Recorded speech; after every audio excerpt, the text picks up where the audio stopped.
streaming. Posting the announcement. Oh, I can hear myself. Oh my god. There we go. Posting live streams announcement. Post it. There we go. What are you doing over there? Come over here. Hello. Hello. Hello everyone. We should be live. We got messages. Yeah, we got messages. I'm bright. If it's too bright, let me know. I'll turn it off. I'm just I'm like glowy since New Year's thing, I guess. Hello Lexivo. Hello Jay Biden. Hello Fuzzy. We got people coming in. Can you hear me fine? Is the audio all okay? Test 1, 2, blah blah blah. What's not popping up in this thing? There we go. Hello everyone. People slowly trickling in. Audio's all good, thank you. So, I guess we could get started. So, hello everyone, and welcome to the, I believe, the 7th episode of the Resonance, which is sort of like a hybrid between my office hours, where you can ask me any questions about Resonite, whether it's technical, whether it's, philosophical, like how, what do you want Resonite to do, like anything with business. Essentially anything around Resonite. I'll try to answer the best I can. Some questions I might kind of defer to some of the other departments, particularly for stuff like moderation things, because moderation they host their own office hours, right before the Resonance actually, and sometimes they kind of better equipped to answer those questions. But I'll try to answer things the best I can. But also might go into more longer-winded kind of rambles and the high level of why things are done the way, to sort of give you better sort of bird's eye perspective on how Resonite is made, what we want to do with it, how we're kind of approaching everything, and so on. And also, yes, this is the last episode of the Resonance in 2024. This is the last one. I actually picked this world. This one's from last year. Creator Jump, they haven't published the new one yet, but it might be fitting. And it's kind of pretty world. It has a what's it called, the solar punk kind of style to it, and I really like that kind of vibe. So hello everyone, and hello Kalza, hello Dedrigan, and Ultramendo Arca. So if you want to ask me any question, make sure to end the message on Twitch chat with a question mark. That way... Oh no, it's not the last episode of the Resonance. It's the last of this year. We'll be doing a lot more. Old Charsmere, Hero Godly. Yeah, make sure the question ends with a question mark. It doesn't actually need to be right in, but the question mark needs to be there somewhere. Then it pops on this thing, for example this one. This one actually just popped in. There we go. Like this one, you see, I can pull them out too. So if you do that, oh, I didn't talk correctly. Let me do that again. I think it's Discord being Discord. Yeah, because Discord is doing the thing where it doesn't show the full name. I'm just gonna send another tag, office hours. And I'm actually gonna disable streamer mode. Oh, I see. It picks a different thing. So I'm just gonna ping again. Correct. Ping. There we go. There we go. Thank you for letting me know. So with that, we should be ready to start. So if you've got any questions, make sure to end it with a question mark, and I'll do the best what I can answer. And when there's time, I'll probably ramble about a bunch of different things.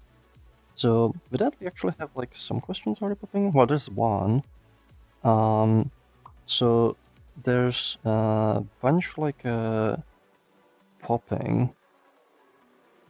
So the first question is from Fuzzy Bipolar Bear. I've been watching your Gaussian splitting work with interest after trying to find ways to bring them into Resonite before but failing.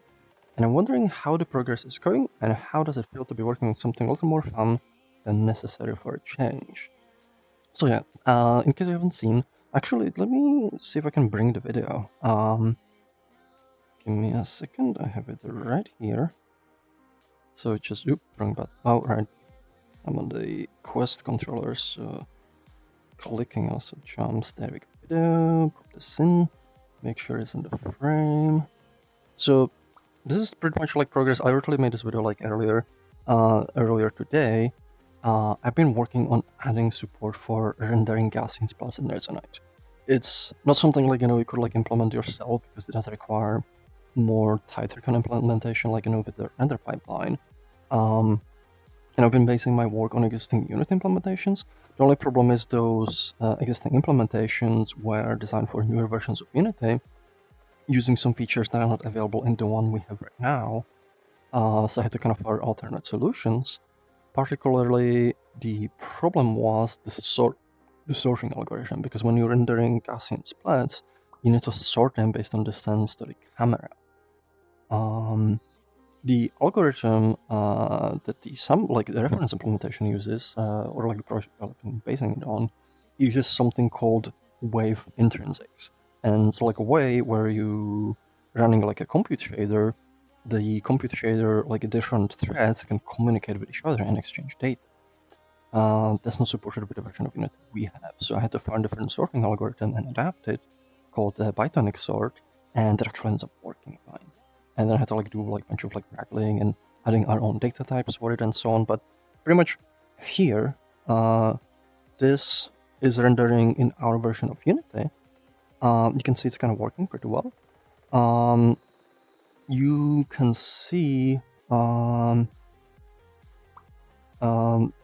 there's like the preview, there's like this one. This whole thing, this is already loaded through our own Froox engine classes. So like the loading of the Gaussian splat, and then like pushing the data. That's our own code. The rendering is adapted code from the open source project rendering them. It's pretty much in the stage where I have it like it's hooked into cameras. It needs a little bit more cleanup.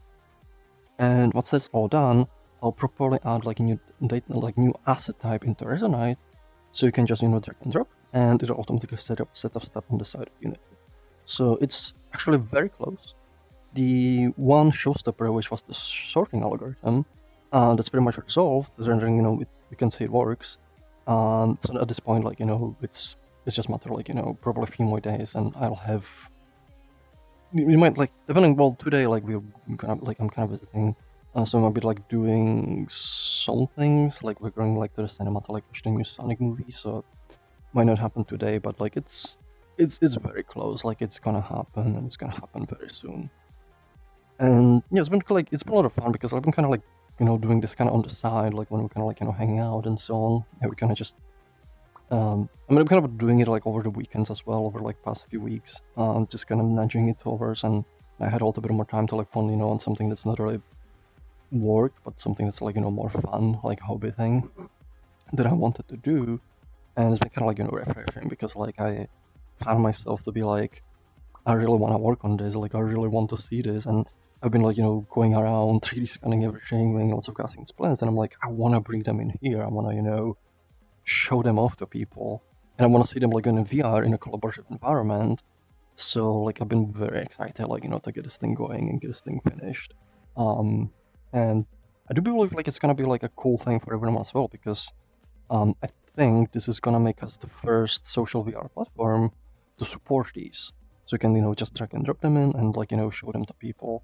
So hopefully like a lot of people like enjoy this as well.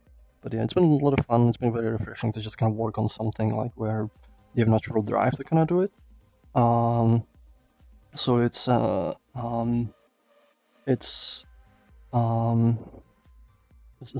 a lot of fun, yeah, and I'm excited to have this on. So soon, DM. Next question we have from Glavin VR. From testing, it appears that Photon dust runs much slower than Unity particles. It appears to be locked at around 20-30 FPS max. Is this due to limitation of framework of Photon dust? And will the update to Net9 allow it to run much more smoothly faster? Well, so it kind of depends. Like, the problem is I don't know, like, your testing setup for this. And the performance is gonna heavily, like, depend, what you're doing with the system. For example, with particles that, like, resolve collisions, they'll, like, run generally slower, and especially with the version of, like, Unity when we're still running with Mono. There's been some tests where we can kind of see,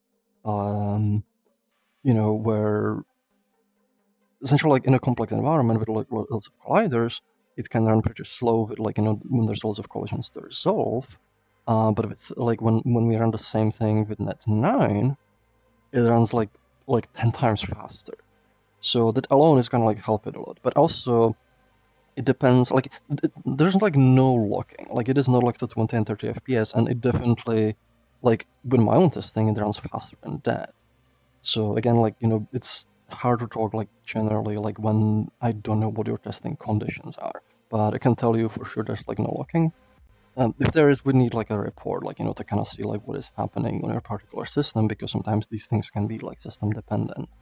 However, it is still like there's still like some issues that need to be resolved, particularly with like a submission system, because like when there's like two parts to Photon dust. One is the actual simulation, and that tends to run really fast, even like with the Mono. The other part is like pushing the data to be rendered into Unity. And from what I've done, like in testing, that part actually ends up going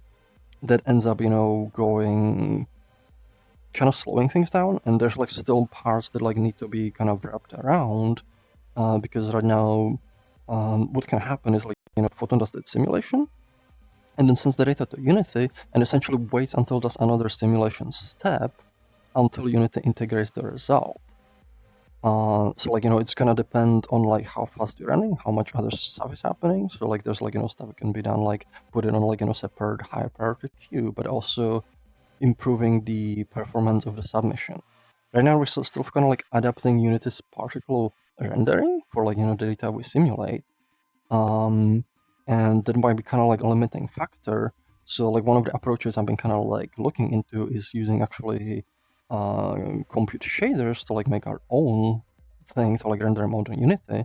The problem is, it will take extra time to implement that, but it might be, needed, like if like we cannot get the submission to the Unity's one be fast enough. The problem is like that works and probably gonna get thrown away, but also we want like reuse some of it. It's like compute shaders. It's just kind of funny because there's actually some overlap with how the Gaussian splats work, because it's also using a compute shader to sort of like generate like the geometry to show the particles on your screen. So like I might end up like doing something like that, like adapting like a mechanism. So there might be like interesting synergy. So it kind of depends. Like I would need like more kind of information, and there's like some reports, but like I've been like over there like holidays, I haven't really like been paying super much attention. I've been kind of just doing fun things, but I'll be like looking into it like like once the new year kind of like rolls in, and once I'm done with some of the fun stuff, so I'll circle back like the Photon dust and look into those. But yeah, like the update to Net9 is definitely gonna make it run faster.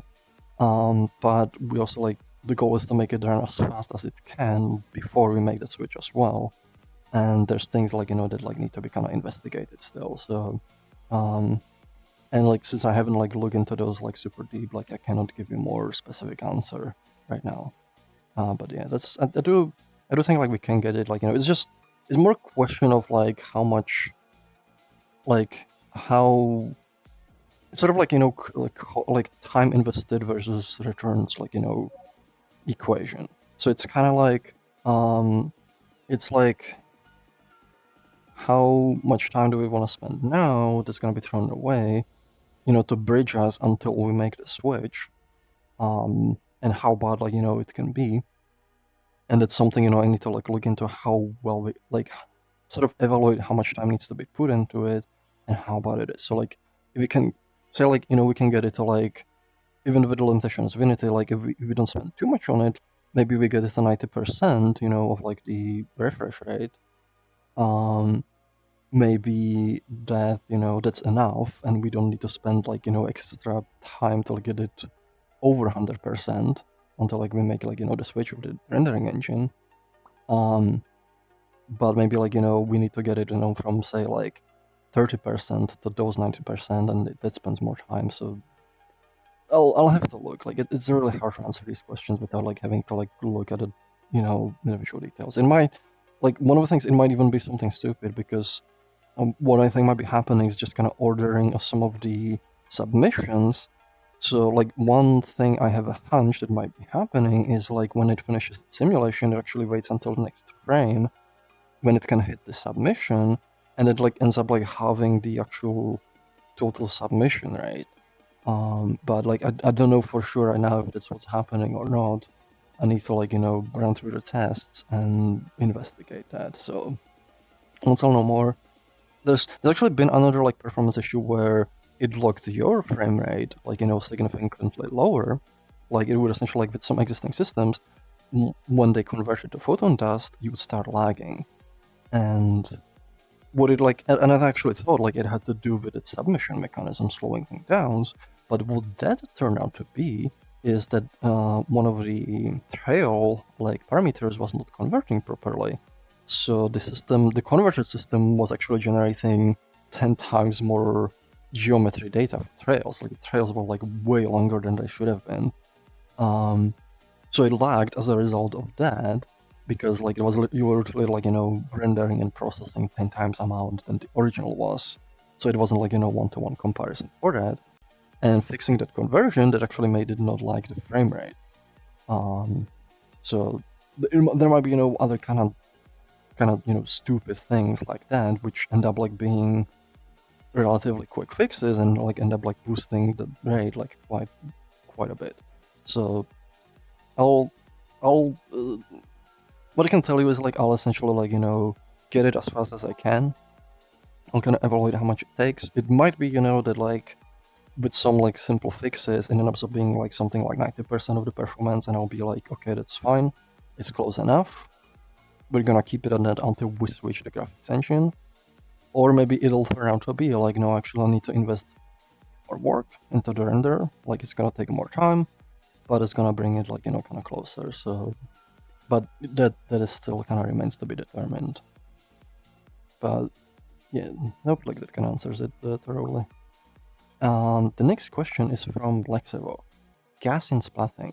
I know you've had quite a bit of fun implementing a viewer into Resonite, but someone who doesn't know much about it apart from just a way to make and view 3D models, what is it and how it can be used in Resonite? So right now you cannot really use them in Resonite yet. Like you'll be able to soon, but to put it simply, they're sort of a new way of rendering. I don't even want to say models, because it's not exactly a model in the traditional sense. You can think of like a Gaussian Splats, it's sort of like almost like an extension to point cloud, where instead of like each point being just a point, it's like a colored blob. That's like a three-dimensional kind of blob that's kind of fuzzy, and it can be like they can be all kinds of different shapes. Like I can actually, if I go over here, I have the camera over here. Give me a sec. So I can like they're all a little bit. So like if you have a point cloud, you have like just points, and they'll be like they're all kind of the same size and everything, and like you can like represent something with that. But it's kind of so with Gaussian Splats, each point there's like this kind of like fuzzy blob around it, and it's gonna be like 3D, and it's gonna be very opaque here. And the closer you get like to the closer you get to the edge, the more transparent it gets, and it's kind of following the Gaussian function. And you have a bunch of these blobs, and like some of these are like can be like roundish. Some of them can be like stretched. I'm just gonna kind of simplify. Some of them can be like like this, and they can have like different orientations. And what the Gaussians end up doing is they end up like approximating the shapes. So say like we have like a shape like this, and you can end up like having a Gaussian here that is like point, and we have like another Gaussian here. and they kind of approximate that shape. What's really good about them is because they are fuzzy and they kind of different different orientations. They're really good at representing soft details like fur or plants. So you don't get that kind of traditional blobbiness you get with 3D models.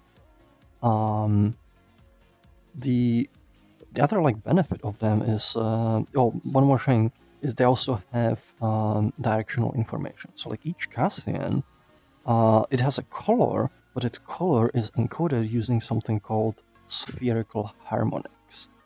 And what essentially is, it's a way to encode the color where it depends on the direction. So if I look at this Gaussian from this angle, this can have one color in this direction.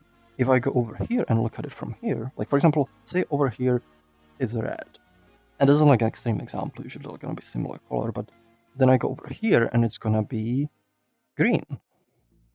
So it can kind of change color, and that's really good for capturing some of the reflections and subtle changes in the scene based on the direction you view it from, which helps add extra realism. But also the good thing is they really work really well with the 3D reconstruction, because when you reconstruct stuff, it uses a process called gradient descent. It's a form of machine learning where it's essentially learning to to approximate your input data, which are typically photos. So in photos, if you have shape like this, maybe maybe it starts with a single Gaussian that tries to cover the whole shape, but it's this is not accurate enough. So I'm gonna split this Gaussian, put one here and one here, and it just kind of slowly settle in place, and then kind of split into more, and maybe say there's also blue blood here. So it adds another Gaussian here, and it just ends up kind of once you run it through enough steps of learning, it learns to represent the scene pretty well. If I go back to the original camera, I'm gonna show you some more videos. Because of that, they're really, really, really good at just the reconstructing 3D scenes captured from the real world. There we go, I put cast in Splats. So let me bring this over. So I'm gonna sponsor this one. There's a video here. So this one, for example, you see, it's one of the captures I did. I think I can import more in here. But this is rendered using Gaussian splits, and you see their stuff, the surface is shiny, which traditional photogrammetry tends to kind of not be super good with. And you can see the shine kind of changes, when the camera pans around. It ends up looking, pretty realistic. You see how the shine kind of changes based on the direction. So the goal is essentially, to be able to bring these into the scene, so you can view them, in Resonite. You can share them with other people. So if you have ways to kind of share stuff you've captured, it's almost little fragments of reality. This one's a really good example too. You see look at the fur, because I grabbed it by accident. It's kind of hard to put with this controller every time grabbing. Look at the fur. The fur is there's very fine detail, and it's it actually looks soft, which you don't get with traditional, you don't get it with traditional 3D scanning. So this one came out really well. It kind of captures that kind of softness to it. And it's because each of the strand of the fur, instead of being geometry, it's actually composed of the Gaussians, and because they're fuzzy blobs, they just end up representing that really well. Here you should be able to see the center of the Gaussians. It's also a lot of subtle effects, as you kind of look around, the fur, it actually has a sheen to it. It's kind of shiny, and because of the spherical harmonics, that ends up being represented as well, and that makes it look a lot more real. And I got another one that I want to show you. This one's a really cool example. So this one's it's really good at stuff like plants as well. So if I play this one, you see it's just it can make 3D representations that just kind of look real. Like it doesn't have that kind of like mushiness that you get with like models, because with models it has to like reduce the scene to triangles. It has to find what is the surface, and then you project a texture on it, and with that like it actually ends up like having an error. But with this, because the rendering primitive, which are the Gaussian splats instead of triangles, it ends up being much better at representing the scene. And one of the things like people often end up asking is like, can you convert these into models? And I usually tell them like, you essentially, that would lose the entire point of them. Because if you end up like with a model, like it ends up having the mushiness because the model is not as good at representing the scene. I have like one more example I want to show you. This one's kind of like an extreme one. This actually shows the difference, between Gaussian splats and traditional photogrammetric models. So first, this is traditional model. You see, it has like a surface, like it's kind of missing parts. This actually shows where Gaussian splats can be weak, though. So the scene is made from just 3 photos that are like near to each other. With photogrammetry, it actually reconstructs the surface, so you can look at it from the side. But with Gaussian splatting, the moment I look away, like the scene just kind of falls apart, and you see like the whole thing is composed of like these colorful fuzzy blobs. And because the photos only see the photos are only from like one particular angle, they're aligned, so like when you look at it from the angle of those original photos, it looks correct. But the moment you look away, it just kind of diverges because they can do whatever. Like there's no views to kind of constrain how they're supposed to look. But it's like they are an excellent way, like to capture reality. So one of the things I would really want to do once we also have them is build sort of like a virtual sort of museum. Like I've like over like this past year, I've had a chance to visit the Yellowstone National Park, for example, twice. I took a lot of 3D scans there. Like I have like few hundred gigabytes worth of like data from there, and I've been reconstructing the geysers and stuff, and like it's been looking really good because the Gaussians, they're really good at like capturing stuff like the reflections in the water, even like the steam that's coming out of them.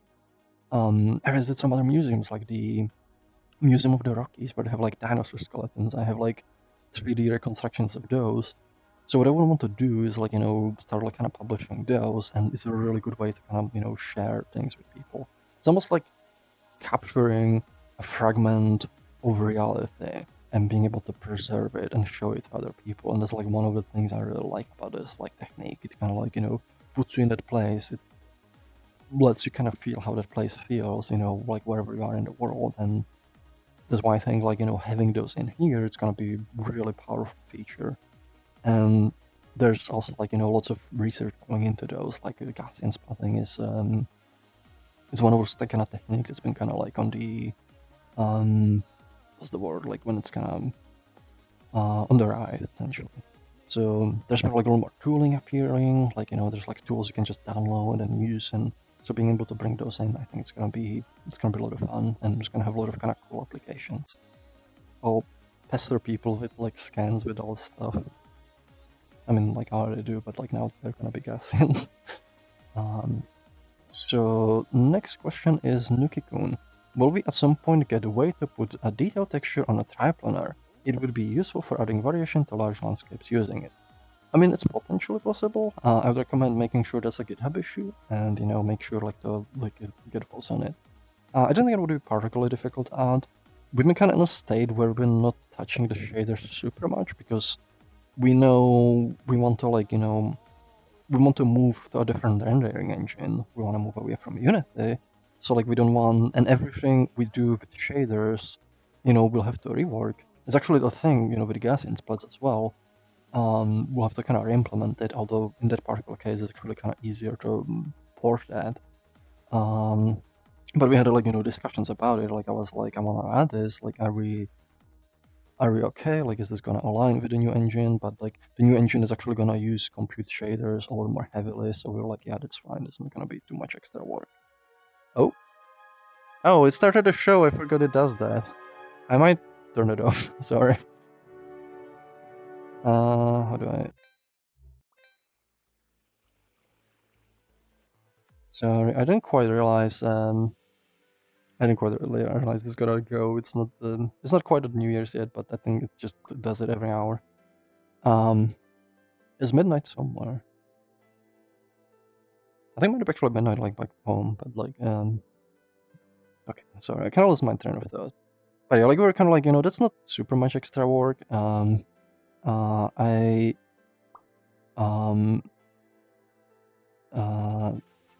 sorry, I kind of lost the train of my thought. But yeah, it's not like super much extra work, but like, so we can like make changes, and like Ginza has been working on the consolidation for the shaders. So like, it's always like possible to add like little things here and there, especially if they don't require too much rework. But like, we're kind of cautious with it. So just make sure like this get a issue and make it like kind of prioritized at some point.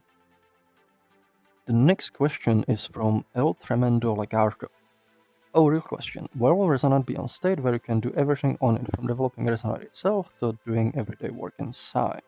So it kind of depends what you mean by that, because like you can develop Resonite from inside itself, like because it kind of feels like a cheat way, but like there's the desktop tab, and actually a lot of the times I will be like on Resonite, but also like I have the desktop tab open and can be like working on some stuff. So and I even like run one instance from Resonite while in Resonite, which is kind of always kind of fun.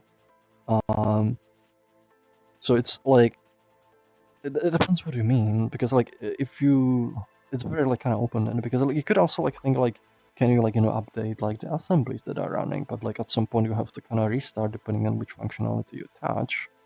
So it depends. Like there's also like other parts, like for example, like earlier this year we reworked the settings UI, and a lot of the settings UI, like the pieces you actually see, as well as the facets, on your home dash, they were built in Resonite.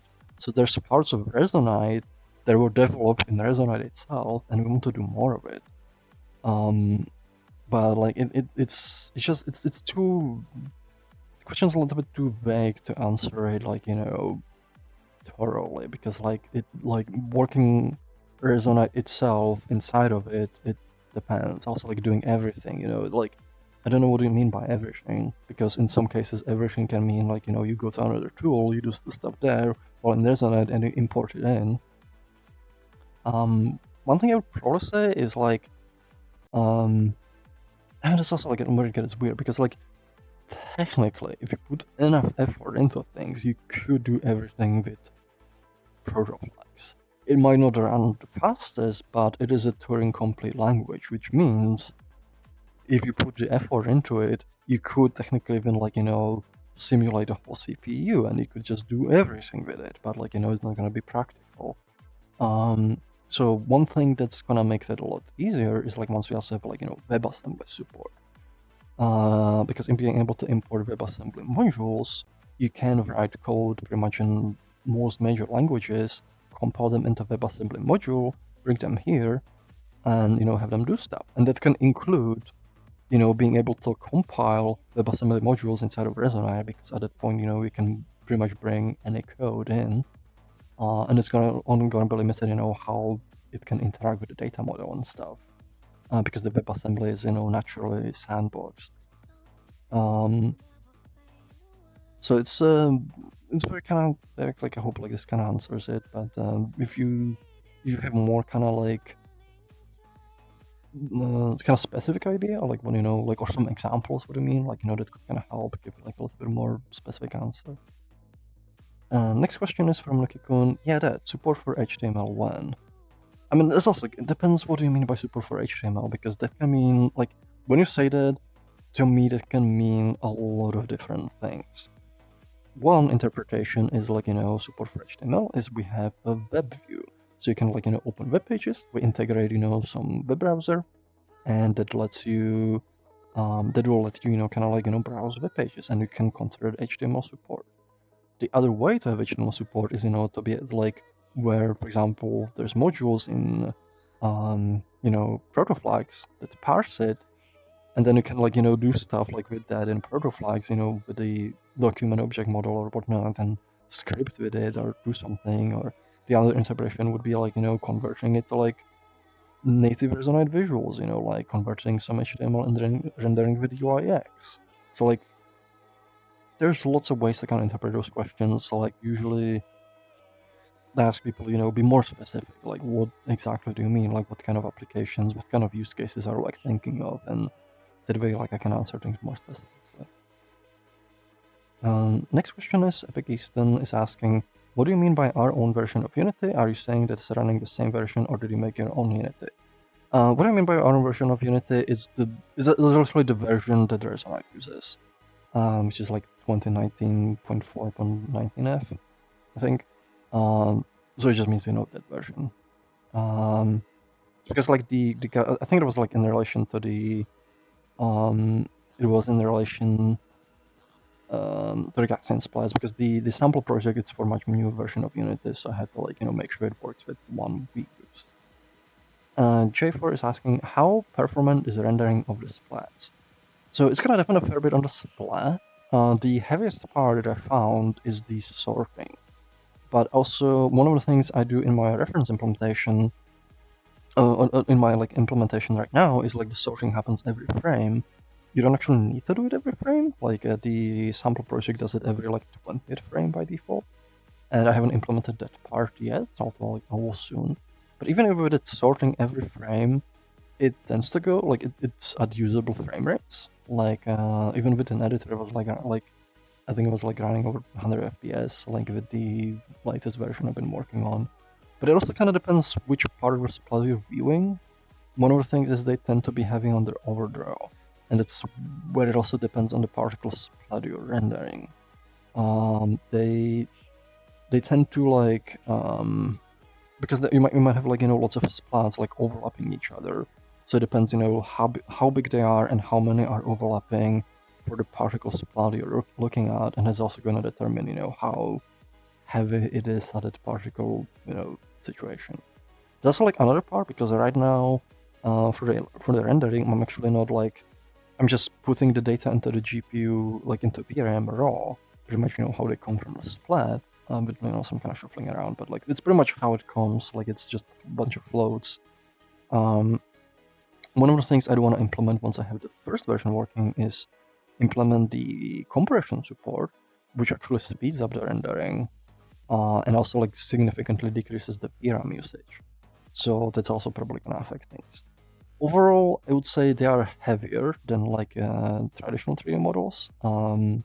But you know, you have like you probably don't want to have too many of them in a scene. We can kind of think of them, you know, as a very kind of like they kind of equivalent to having like a very heavy model in the scene. So you have a very heavy 3D scan, you know, say that's like several million triangles. You don't want to spawn too many of those because that's also gonna hurt. So the splats are gonna be kind of similar, but depends on particle splats, how many they have, how much overlap there is. It tends to be, you know, very variable. But the main thing is like, you know, you can even virtually heavy splats, you can get them rendering at usable frame rates. So next question is Fuzzy Bipolar Bear. How did you import previous scans of your food, etc.? Those were not Gaussian splats, they were just 3D models. These were constructed with like photogrammetry. They're just, you know, normal triangle model. So, and we already kind of support importing those. Next question, fun goofy question from Foxabird. What's the origin of the name Sauce for the custom rendering engine? So Kins, he makes this thing called a Scotch sauce, which is like, you know, this kind of cooking sauce that's pretty like delicious. As far as I know, he kind of came with the recipe, and it's been kind of like, you know, one of his kind of signature things when he kind of cooks things. So I think he based it on that. I think the other part is also it sounds like the Source engine. So it's kind of, you know, probably like play on that. It's also the other part is also like I think he named it like around the time when I was working on Protoflags, because the code name for Protoflags was Spaghetti. And we're kind of like going like with this kind of food related thing, and he was like, well, we have spaghetti, you know, you need a sauce for it, you know. So like it's just kind of like playful naming. But also like important thing, it's a code name, which means like it's not likely gonna be named it like once it actually releases. We end up like, you know, renaming we renamed Spaghetti to Prograflux. Just it kind of sounds more professional. So like similar things gonna happen to similar stuff's gonna happen to like Sauce as well. Next question from Nuki-kun. Quick question: what permission do I mess with to make the spectators can sit down in a seat? I'm not sure from memory. I'd have to kind of look it up. There might be like anchor or interaction permissions, like things like they can click on. But I don't remember from memory. I'm sorry. Nuki-kun, also, what world are you in? I'm in the 2024 Creator Jam, like New Year's world. It's one of the published worlds, so if you just search New Year's, you should be able to find it. Fuzzy bipolar bear, fuzzy blob. I feel called out. Oh no, you can be represented by Gaussians. I mean, they're like really good at like representing fuzzy things. So there you go. Project of the IO. Can you share any plans for user inventory system rework, if any? So there's actually a bunch. If you, I think, should be able to go on the GitHub. There's like a issue for inventory rework. I think it might have some stuff. Just in short, though, well, just kind of like kind of things I know from the top of my head is one of the big things is gonna be search. Being able to like search the items, so you don't have to like navigate through a million folders. That's actually not even like people often talk about this as like UI rework, but I feel like it's a little bit like what's the word? It's a little bit inaccurate, like misleading, because like it's not just reworking the UI. For some of the parts, we do have to change the backend how things work under the hood, because you can add a search field for inventory, but like if the system doesn't support searching, it's not gonna do anything. So there's like kind of a fair bit more work than just reworking the UI. But yeah, search is gonna be like one of those things. The whole thing is gonna be based on the data feeds, which is the mechanism that was first introduced with the settings UI. What it will do is that like individual item in the inventory, the templates for it will actually build in-game, and you'll be able to replace them with your own as well. This will also mean you'll be able to have multiple, views of the inventory. So if you want, for example, there's the, let me render private UI, like, there's the facet anchors. So if you want to have an inventory folder that's like, quick access on your hand, you'll be able to like just put one on your hand, and you have, for example, your favorite tools or materials or whatever, or like quick storage. So you can grab something, save it, on your hand, and like then pull it out. So you'll be able to do stuff like that because it's just going to be a data feed, and you'll have like be able to have multiple views and filter them and do other things. So there's going to be other things. It's also like having functional to like being able to like move and copy items and rename. So it's going to be built into that. I would also like to do like a bunch of things like when you click on specific items, like for example photos, you can preview them, same like videos and so on. So you get like a thing that pops out and says like you have a bunch of actions you can do with that. Maybe have like a little panel that kind of pops and says this an item has like this many textures, there's like some metadata that has this many triangles and so on. So it's like like there's like a lot of kind of like features as well, and just kind of like reworking in general, like use the new kind of modern systems for building like UI. So both our team can actually make the UI in game instead of it kind of being hard coded, which is very painful. It doesn't lead to like super good UI, and also so you can like mess with it and like build the functionality. Part of that work is also just modularizing the whole work, so you can like you can build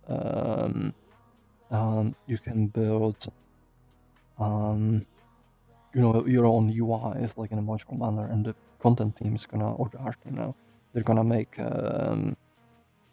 they're essentially gonna make like the actual visuals for the UI, while on the engineering side we focus more on the functionality. So pretty much gonna use the same approach we use for the settings UI to do the inventory as well. This is like little like niceties, because you can also then feed it lots of data. So for example, when you save an item, the actual item can show this item is currently syncing, and it shows this progress in the inventory because it'll feed the template that data about syncing. So there's gonna be lots of kind of like new cool features. I'd recommend checking out like the inventory UI like on GitHub. Like there should be information. I don't know like how I posted them on there, but there should be some. But hopefully this kind of gives you, some idea like what's like planned, what's planned for it.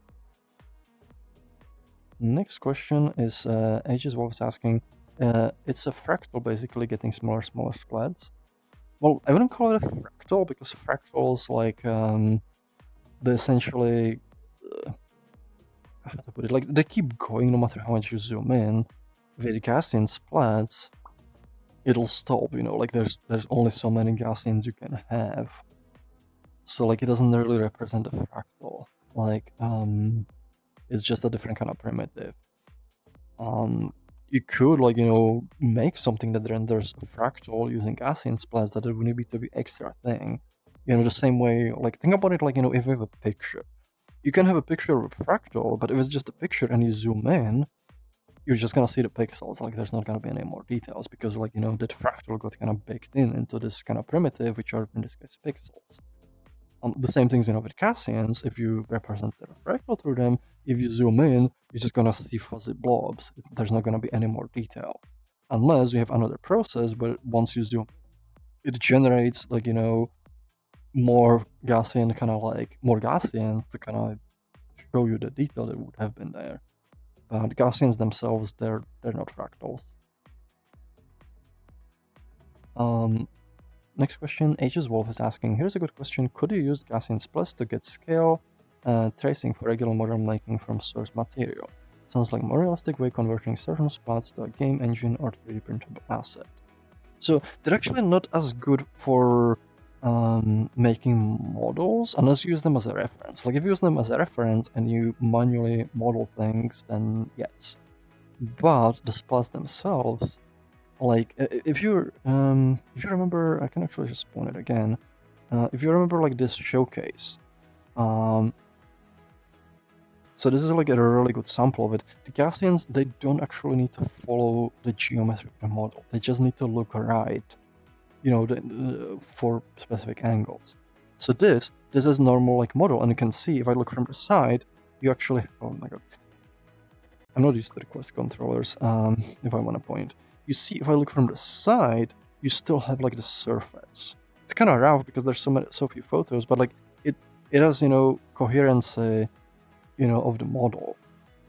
So that those traditional models, they're kind of useful for that. With casting splatting, it looks fine, but the moment you look at it from the side, you see there's no coherence. It doesn't look anything like the object is meant to represent. So like you couldn't like really get a model out of this because like Gaussians by their nature, they don't necessarily represent a model. Like they often can, the Gaussians can be in the right place for the model, but they're not guaranteed to. It's not part of how they work. So if you wanted to like do like 3D printing and so on, like if you want to 3D print your scan, doing traditional photogrammetry, that's probably much better bet than using Gaussian splatting. So I hope that kind of answers that question. Next, let's see. Happy New Year? I think that was when it was the New Year's thing. QB Yoru is asking, will issues with the current shaders be fixed, like being not able to override values for metallic smoothness after setting metallic map? I mean, make GitHub issues, like anything, things can be fixed. We just need to like know about them, and we need to make well, sometimes we need to like know enough people are interested in this for us to invest time into it, because there's lots of issues, and we can only work on so many of them. So like some will be fixed, some won't be fixed. Depends. Make sure there's like GitHub issues. So next question from Grand UK is, after performance, what would you want to work on first? So the question at want, I mean, there's multiple levels of want, because like, I always like want to work on lots of things for different purposes, and there's things I want to work on because they'll be good for Resonite, and there's things I want to work on because they're also in a way good for Resonite, but also like they're more fun. So it kind of depends, which angle you look at it from. If you look at it from the angle of like, I want to work on things to improve Resonite for everyone. I'm like, this is what the Resonite needs, and I want it to be doing good, and I want more people, to come in and use Resonite, so we can kind of grow. I would say, like, UI is definitely high on the list. I kind of want to rework more UI because, like, um, I myself kind of like ran into the issues with it because I use Resonite a lot, and all the issues like you're having with UI, I'm having with UI, and I do want to improve those because it's just gonna like make the quality of life easier, and also it's gonna make it more friendly to new users because that's one of the complaints we get. The UI gets confusing, so that's one of the things I would really want us to spend time on. There's the IK is probably a big one too because I do like use full body a lot. And like oftentimes have the issue like with the head moving and like it's kind of scrunching up weird. So like I want it to feel good when I use it myself, but it's also like one of those things like there's more of a work thing. So it's more like I kind of want to work on it, but also like there's that work pressure on it. So and it kind of makes it a bit different, like for me. So it depends. Like for those things, I would say like it is these ones. There's some like things that I feel like we need, and I kind of want to work on them, and I want to get them in as early as possible because I feel they're gonna have a big impact. One of them is also related to the UI, and it's having the workshop, being able to, essentially share any item, like avatars, tools, like whatever gadgets like you make, materials, sound effects, textures, like whatever, like asset, or even like entire complex objects. So, because we have like community, like that makes a lot of cool stuff all the time, but right now the sharing is kind of limited. It's very like like you have to know a person who gives you a public folder, and like maybe this public folders, and it's kind of hard to discover things. So having a workshop, I feel like would be a really big boon, and I would want people to start like submitting things to it early to kind of build a big library of publicly shared stuff that's like searchable, that's filterable. And I think that will also help lots of new users. There's like for example, like like oftentimes when somebody comes in, they want to bring in an avatar, and sometimes they have to like import one. But like if we have workshop, we can just be here's all the publicly available avatars. We just filter the category, we make it easy. They just click on it and be like, okay, you have it equipped now. So I think having that will also make the kind of like initial flow for new users much better because it's gonna make it easier for them to discover cool content, discover avatars, find the stuff they want. So that's something I want to work on as well. For that purpose. There's also like things I want to work on to like improve general kind of like usability of Resonite. Like one of them is gonna be prototypes collection support because that's gonna be huge. That's gonna like explode what you can do with it. There's one of the things I'm really looking for is having like the DSP in Protoplex, so you can do audio processing and mesh processing, texture processing, because I really like those kinds of systems, and some of the groundwork's already laid out. It's also having the nested nodes and so on, so it'll be like really good for people who develop stuff. There's also like creative tools. Like one of the things I really look forward to working on is like the terrain system. So the terrain system, that's gonna be another big thing that like I think will be like a lot of fun to work on. And it's actually similar in the particle system because I really love particle systems, and we're kind of looking forward to working on photon dust. But it kind of brings it back, to the thing like where it's like there's this work pressure on it, which kind of makes it a bit weirder. I don't know. There's like the other thing like I really want to see is like timeline support. Actually, I might I might do this one on camera, like to kind of show you some of the things that will be possible with this. So I'm gonna move here. I'm kind of using this kind of as an opportunity to ramble. I need to clear these. I'm not using the board, so like I have to clean this manually.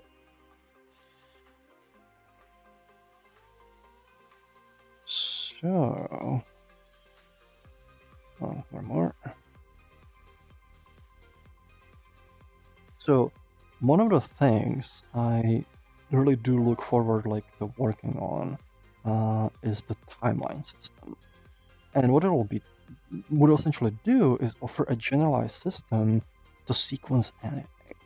Like pretty much anything in Resonite, it's gonna be built around, you know, the same core primitives that you already can access with Inspector, that you can access with Protoflags. And I think it's gonna make it a really powerful mechanism that's just gonna integrate really, really well with lots of different systems and open lots of new possibilities. And the way it's gonna work, like in general, let me make sure I'm like kind of on the camera, is you'll be able to like, you know, create a timeline.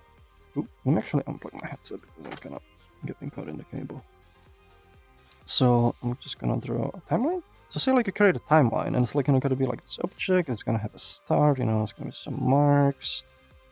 And what you can think of as timeline is just a general, you know, it's concept. You have like, you know, you have points in time and you can put things to happen or think, you know, with a point in time, and then you can play it back. So for example, say you have like, you know, you have your play cursor here and you can play it, you know, and like as it plays, it kind of goes through timeline and you can, you know, see, you can move around, you know, and that gives you information where you essentially have like, you know, this is the current time and this is, you know, the current speed of playback. And that can be fed into lots of other systems. The other system's also gonna say, I'm at this point in the timeline. You know, for example, you know, like you're gonna have a thing and it's gonna be here, and this is gonna be, whatever this is, it's gonna be active, you know, when the time cursor's here. And then you're gonna have like, you know, a position within this, you know, that's depending on where the cursor is relative to this item, wherever it is on timeline. And the real power will be that, like, you know, this can be anything. To give you an example, say you want to animate, you know, some colors in the world. This can be like a gradient. So you put a gradient on the timeline, and then you have like, you know, so you have like an item in the world, and you have like, you know, like you have a drive for its color. I'm kind of driving it wrong.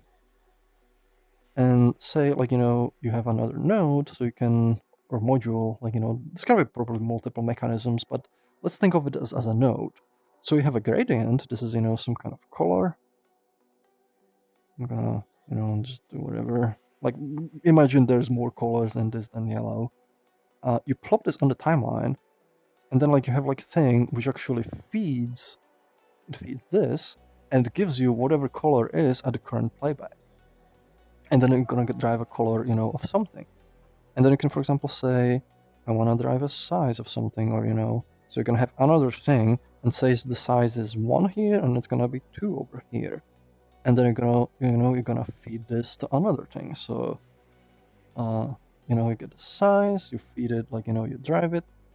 And as the timer kind of goes, you know, it's gonna change, you know, whatever values you get for here, and you can map that to size. And either, you know, there's gonna be component which maps it directly, so like, you know, you don't need to like, you know, drive it specifically, just say like drive this part, or, you know, you can sample it with protoflags. You can do extra stuff. Oh, I didn't expect that to happen. But, you know, you can sample it and do whatever extra stuff you will, like, you know, whatever processing, whatever mechanisms you want to do. So this is like one of those things you'll be able to do. If it kind of works, you can undo things like this. Here we go. This can also be, you know, for example, audio. So you can put like, you know, an audio here. Audio, and maybe like, you know, you can overlap multiple of them. And then you're gonna have something where you have like, you know, an audio like output. I'm just gonna represent it with this like speaker. And you're gonna have a module which feeds it blends these audio sources together, and and feeds it into your audio output. So it's gonna play and blend whatever audio you have there. So like if you want audio to happen in synchronization with some value changes, you'll be able to do that. You can place it on the same timeline, so you can have like audio clips. One of the things you'll also be able to is if you have this, is it can be like just an output in the world. Maybe it's like you're making like a virtual experience. You want sounds to happen in particle times, but also you could just use this for audio compositing. So we could have tools where if you have a timeline with audio clips on it, you're gonna say, I want to render this out into a single audio clip, and you essentially bake it, and it's gonna render out a new audio clip that's literally whatever this is. So you could essentially use Resonite for audio editing, because with those clips, you'll be also able to the more powerful the modules that go on the timeline, the more you'll be able to do with them. So you could, for example, say this can be different sizes. I want to stretch this audio effect, or maybe I want to cut it so it's only part of the audio effect. So you could use the timeline not to drive something in the world, but use it as a workflow tool to do audio editing. And bake audio, and you can then export this, use it even outside of Resonite, or use it within Resonite. The main goal is make the tool as powerful as it can be, and as versatile as it can be. The other things, with the timeline system, it's probably the idea is like whatever can be like time-based, you can place it on the timeline, and you can use it to drive whatever things you want.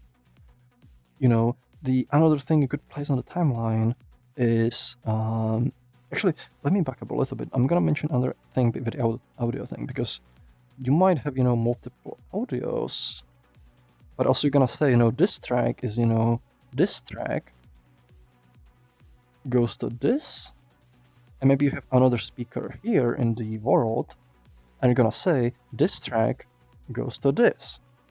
So when this whole timeline plays, when it gets to this point, it's going to play sound out of this one, and once it gets to this point, it's going to play this sound out of this one.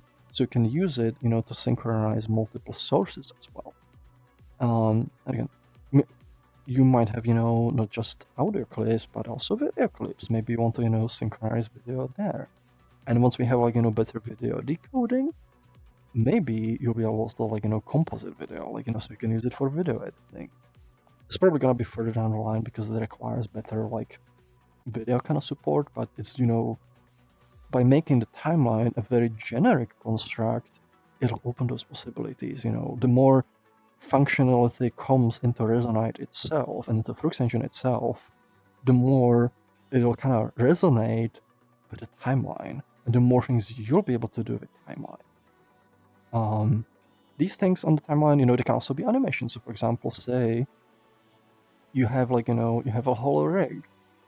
So you have a rig here, this thing, and then you have mocap animation, and this is already kind of animation within itself, and you're gonna say at this point this is gonna drive this thing.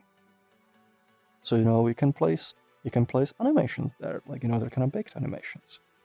And what I think is gonna be even more powerful is you'll be able to take a whole timeline which has a bunch of stuff and say this whole timeline is its own thing that's kind of baked. It has some outputs. So I have a timeline that has a bunch of stuff. I'm gonna put this timeline into another timeline, and then maybe I'll repeat it and do other things with it, or maybe I put just part of it and then use it to drive other stuff. So you'll be able to nest the timelines and do lots of stuff that way. The other thing that's also going to be powerful with timelines are sort of events.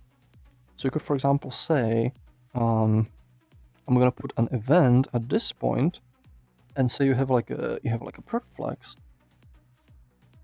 and this event is going to send an impulse. So once the cursor reaches here, it's going to send an impulse, and it's going to trigger whatever you want. So you can, for example, I don't know, trigger a particle effect to happen, or whatever mechanism you want. The whole timeline, it's not gonna be tied into any specific, system.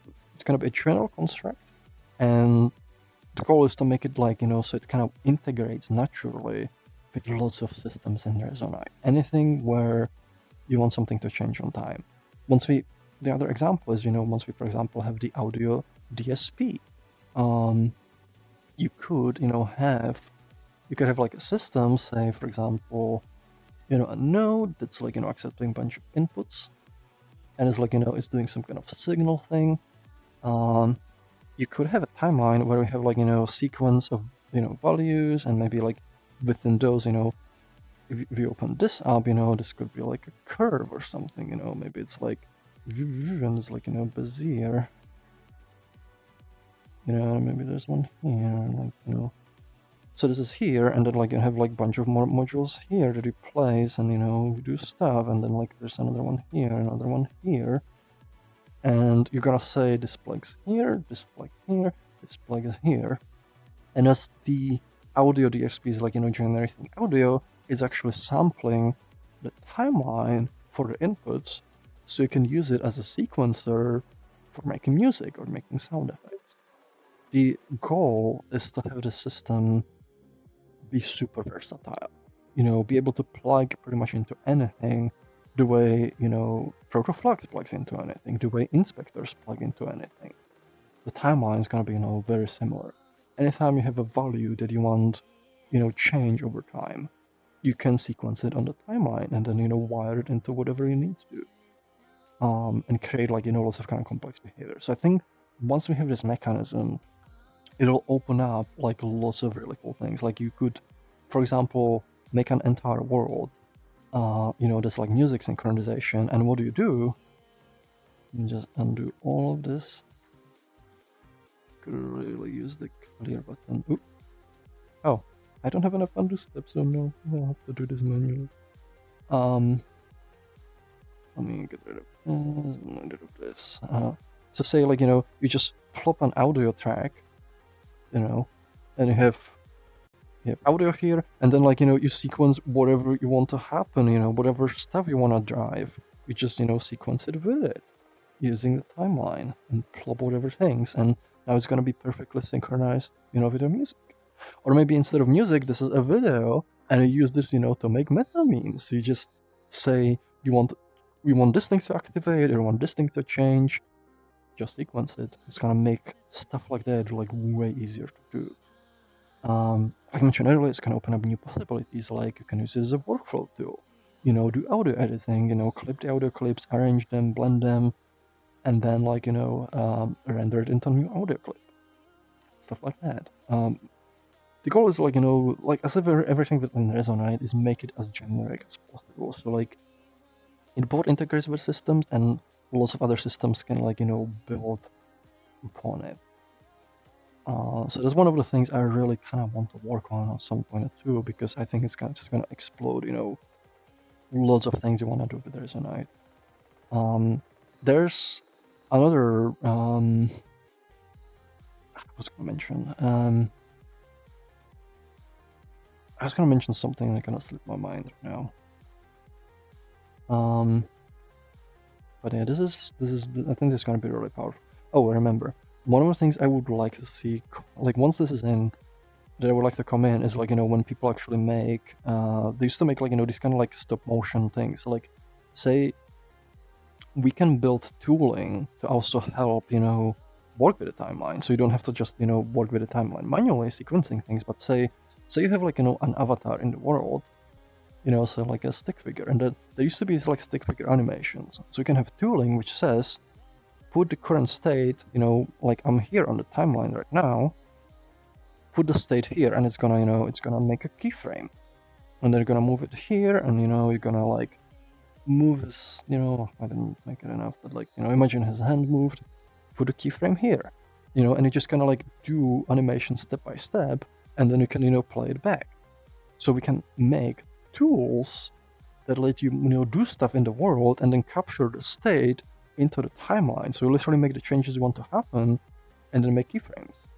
And one thing I would love to see is like, you know, people making sort of like these stop motion animations, like, you know, like the stick figure ones, but now in VR, you know, with avatars and everything. So like, and that's one of the reasons I really want to work on this, because I think like, you know, that can be a lot of fun for a lot of people and can like make a Resonite into not just like, you know, a social platform, but something people use, something that people use to make cool content that, you know, exists outside of Resonite.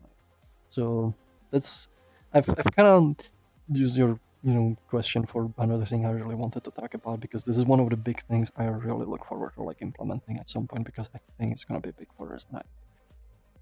There's a bunch of others too. So like, I should probably get like to other questions, but there's a lot of stuff I kind of work on, and there's stuff I want to work on, you know, for different reasons. There's also like stuff that I just want to work on like for personal things.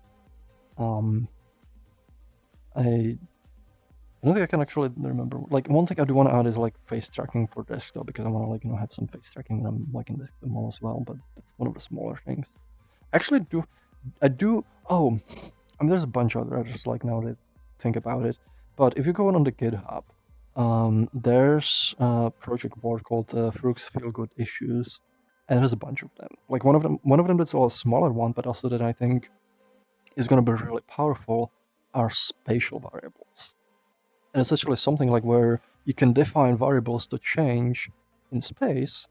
So you can, for example, say like there's an area and the variables this value here and this value here, and then you can sample it at any point in space, and you have like, you know, helper module, so like you just derive a value based on where the object is in 3D space. And I think that's going to be a really powerful mechanism that's going to enable you to do lots of cool things, and I really want to work on that one. Also, rigid body physics is going to be a lot of fun. Like, there's a lot of things. It's kind of there's a lot of things. I do recommend checking out that board. I need to kind of update it because I didn't really get to work on many things on that. But the Gaussian spas are kind of like one of those things that's kind of like, you know, more fun thing. There's like a few people, but like the main reason like I'm kind of, it's just sort of like mental health rate project. So there's, you know, projects I want to work on like that. There's also like projects in Resonite. I really do want to get into some of the making some of the music models to publish some of my scans, and the Gaussian spotting is kind of aligned with that. So like I'd want to put work into those too. So yeah, I hope like I don't remember for too long for this one, but that's also kind of part of, you know, these themes. So I hope that gave you some idea on some of the things that are going to be coming in the future. And also Granuke is asking, wait, WebAssembly support in Resonite? Yes, that's the main way now. I've been kind of watching WebAssembly for a while, and it's pretty much reached a point where I'm like, yeah, this is like, for a while I was like thinking for like, you know, traditional scripting in Resonite, maybe we'll integrate Lua, but I don't really like Lua, and it's very like, you know, I was thinking Python, but Python's harder to integrate, and maybe like C#, but it's also harder to like sandbox, and it's like WebAssembly is pretty much reached a point where it is usable outside of Web 2 and is meant to be used outside of the Web 2. Is designed to be secure, but also like what's really powerful is you can compile existing code into it. Like you can take a library written in C or C++ and just, you know, compile it to WebAssembly and then like, you know, glue it with other stuff, and like you can now use all that existing code. You could take, you know, emulators that are like already coded and compile them into WebAssembly, and then like, you know, just integrate them with whatever you want them to. So that's gonna open up a lot of like really cool possibilities as well. And this is actually one of the things I want to also work on too, but it's a big one too. But yes, WebAssembly is how I want Resonite to support lots of other languages, because you can use, you know, C and C++. You can use, you know, like say like you want to run Python or Lua, you can compile, you know, Lua or Python like, you know, runtime into WebAssembly and then use that to run it. There's lots of other languages that compile to it as well, you know, Rust, you know, there's also C# like ones, and like there's a lot of possibilities there, and the tooling is, you know, keeps growing. Next question is Claudozin. With Protoflex, is there going to be an update where you hover or select the Protoflex node and there's information about it? I mean, we don't have like super specific plans, but we do want to integrate documentation with Resonite so it's kind of accessible. And that would be like, a good way, like where it can integrate into the component or like node browser, so you can like easily access information. So maybe eventually, not super specific plan, but generally, yes. Next question, Gran UK, is there any plans to support authorization and headers with HTTP GET, POST, and WebSocket in a secure way for secrets? So this one's a little bit tricky because like we cannot put these secrets in the world, and it needs to be done in a way where you cannot like abuse it, like where other people cannot abuse it, because you don't want your secrets to leak and you don't want other users to be able to abuse it to like get access to your secure stuff. So one of the things that like might be done like for that is like the secrets are gonna kept in user space, and actually it's gonna it's gonna like you're gonna have like some kind of UI to maybe manage them or something, and whatever you spawn, it will track if it's like spawned by you, and maybe like add mechanisms so you can only have like the secure parts like locally so other people cannot mess with it. So there's like general idea like how to handle stuff like that, but it requires extra care because of the potential for abuse and security holes. Next question is Kendall VR. Oh, so thank you for the donation for the bit. Got any new worlds to showcase? I don't actually have like, well, this one's kind of New Year, but this one's from last New Year. I haven't like looked at many worlds like recently. I've been kind of like busy on like IRL stuff, so I don't have any to showcase, unfortunately. Next question from, let me check the time. I should be doing good. Shenzhou, are there plans to provide support for people to write their own fragment or vertex shaders down the line, or enable interoperability with sign distance fields and zero things like Gaussian splitting and break away from traditional triangle meshes?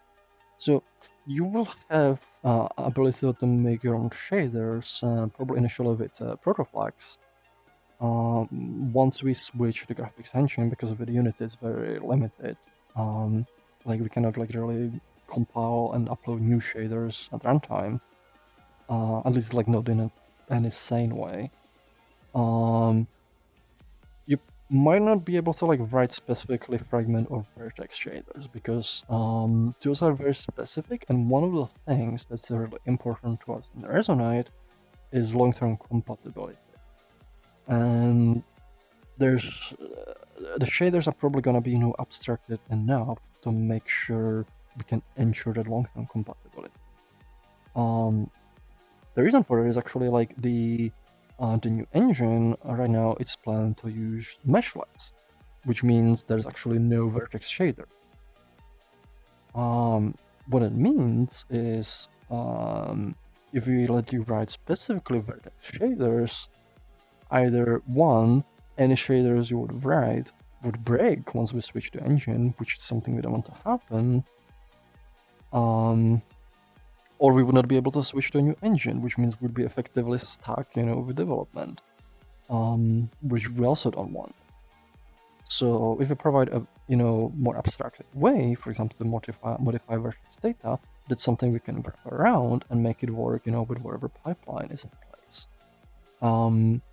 So probably it's gonna be, there's gonna be an abstraction layer, very likely, but you'll be able to, like, do that kind of stuff eventually, like, So hopefully that kind of answers the question. This is going to be like part of the general, support for making shaders. Next question, have you thought, from Navy 3001, have you thought about buying license for Standable or using some of it for Resonite? I mean, people use it, like, I don't really use it myself because I just do full body. I don't know what you mean by using some of it for Resonite, like that'd be like very different kind of licensing, like if you mean like integrating the code, but I don't see the need for that. Like we'd probably need to license it, with a creator, and it would be way more expensive than a standard license. Assuming they're even willing to like, do something like that. But even like, I don't know the reasoning because like, people can just buy it and just use it. Like it doesn't need to be like integrated like directly with Resonite. SNB 8272 question. about when we'll be getting easier access to linear curves on fading colors, alpha, or color over lifetime. So if you mean like curves, that requires the inspector UI to be reworked, because we need to actually make UI for working with curves. So probably sometime around then. The inspectors, they're going to be reworked also with the data feeds, so it'll make it easier to make more modules, specifically to working with curves and so on. The curves themselves are probably going to be data feeds too. So sometime around then, like once the thing happens. Similar with the colors, like it needs like a gradient like editor, which is its own like unique piece of UI. One thing that you can do with Photon dust is you can actually use textures. So if you already bake your transition into a texture, you can plug that in and it's gonna work. Next question is gonna be, okay, if WebAssembly support is added, would this mean there would be a need for a Resonite library or crate for Rust programs in various languages to interact with the Resonite specific elements? Would there be a reference library in one particular language for others to refer when making in different language? Yes. We'll pretty much like need to provide, like, for the common languages, we'll need to provide sort of like pretty much a reference library, which is like a bunch of Resonate API functions and so on. So you can just include that and make sure whatever code you write can interop with with Resonite. So we're gonna have like a bunch of helper methods too and like other things. We might like do ones for the common languages, maybe like C, C++ or Rust, but leave the rest of them for the community. So like this is probably gonna be something that like we'll even like make those like opens. People can kind of look at them and use them as a reference. And if you want support for more languages, we'll probably request like the community help. So for example, if somebody makes a Python integration, they'll have to like make the Python side as well, and build it on the C or C++ one. Granica is asking, how much do you think collections will cost a wave amazing creations? A lot. I think it's like one of those things like where people don't even realize some of this stuff. Like, let me actually give you an example. Like, the brush I'm using. If I can, I don't think I can grab it from over there. Let me go for the brush. Where's the brush? Come on. So one thing you might not even realize, I'm gonna just clear this up. The way brushes work, it's a really like I'm kind of proud of like how that whole system is designed. Let me delete these. So whenever you use a brush, what a brush actually does under the hood, when you start drawing, it adds a new procedural mesh. So like this is literally just a procedural mesh, and what the brush is doing, it's spawned it in the world. But then as long as you keep pressing trigger, the procedural mesh, it has an array of points, potentially colors and other things. And what the brush is doing is just adding new points to it. And the mesh is like, oh, I've been modified, I'm gonna update my own geometry. So like the brush, it has no, like, it doesn't really have much idea about the brush stroke. All it's doing is just adding new coordinates, based on where the brush currently is. So it's technically two systems that are mostly independent from each other. It's the procedural mesh system, particularly this type of procedural mesh, and another system that's like, just adding data to it. And that's, how the brush kind of like works under the hood. But the brush doesn't need to be the only thing. It's literally just adding elements to the array. But like once you have like collection support and protoflux, you can do stuff with this array. Like you'll be able to like for example, just use this mesh and like procedurally generate whatever visuals you want. Like you want to generate like a spiral, so just make algorithm that just adds a point to make a spiral, and you'll get a spiral out of this. You'll be able to make your own brush system because you can just use the raw data tool and make your own brush. Like just completely bypass the system if you want to. Or you could make tools that, for example, take this and do some processing to it. Maybe, they will smooth it out. Maybe they'll, like, you process it. Maybe you, like, add, like, like you'll make like a processing thing that just iterates over all the points and, you know, does a thing where it's like, you know, does something to each of the points. So we'll be able to make tools like that.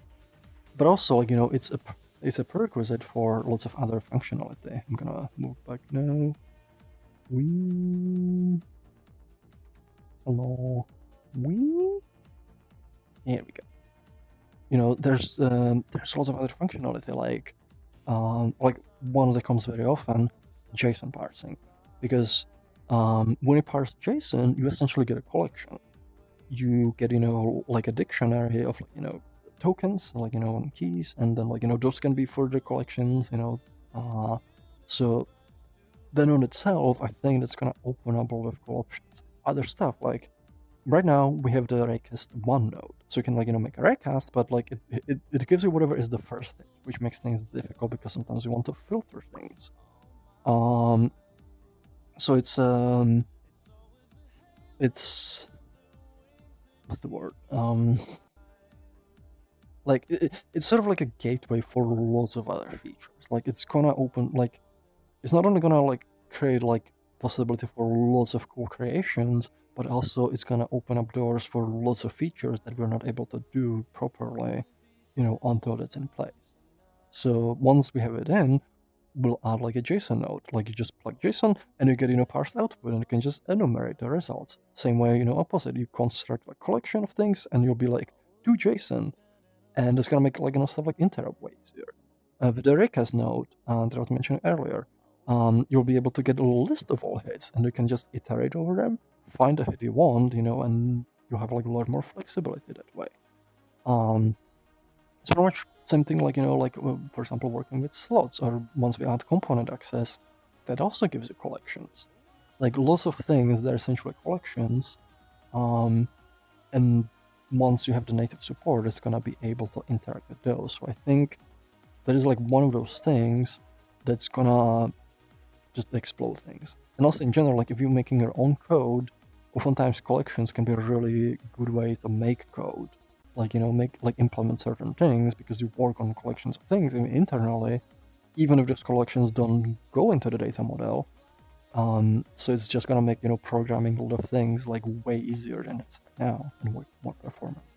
So yes, I think that's gonna be one of those things that's gonna like it's gonna be one of those things that's just gonna blow up. Fuzzy Bipolar Bear is asking, Froox Resonite the talk when? I mean, that's now. That's kind of weird. I don't know. It's maybe I could consider this a talk. I don't know. Also, let me check on time. We've about half an hour left, so I think we're doing pretty okay. Next question, Electro Spy. VST plugin support when? Lol. I mean, that one. So is that the thing I've been kind of thinking about? Like, you know, with the ProReflex DSP for audio, the one problem. Well, there's multiple problems, but like one that I see is compatibility. Or like Resonite is designed to be kind of multi-platform. VST, I don't think they are. Like they might be like, you know, Windows specific and so on. The other one is security, because when I have like running VSP, like it can be like, you know, arbitrary code, and with Resonite, for, you know, that ProtoFlex DSP to work for everyone, unless you're rendering it on just particular user and then syncing the resulting audio stream, everybody will need to run that code, which means, do you synchronize the VST? What if it's malicious? You know, like it's not safe to do. You know, that would open a vector for attacks. So the only way I see that working is, you know, like if you run it in a mode where only a single user is actually rendering locally and then streaming audio, but it doesn't fit well into Resonite, where, like, you know, everything's kind of synchronized and everything can be also persisted. Like, so, like, because if you have a VST module and you save your thing and then you load it on a different computer where you don't have that VST, do we save it together? Like, you know, do we save it and then just install it on your system? Like, and that opens up, you know, the whole thing. What if somebody else spawns it and there's malicious code, you know, and now like we run malicious code on there, and it makes things kind of complicated in that sense. So maybe like some way, like limited way to make it work, but it's trickier. maybe if there's like a way to work with WebAssembly, that would open up, like make it safe to do that kind of stuff. But I don't know enough right now. Oh, there we go again. Oh, I'm gonna turn it off. I'm gonna turn it off. On a second thought, this might not have been the best. This might not have been the best for I mean, it's fine. It's fine. But yes. At least let me know that's like other flower. But yeah, like maybe like with the Wilson, but I didn't do like enough research right now to like to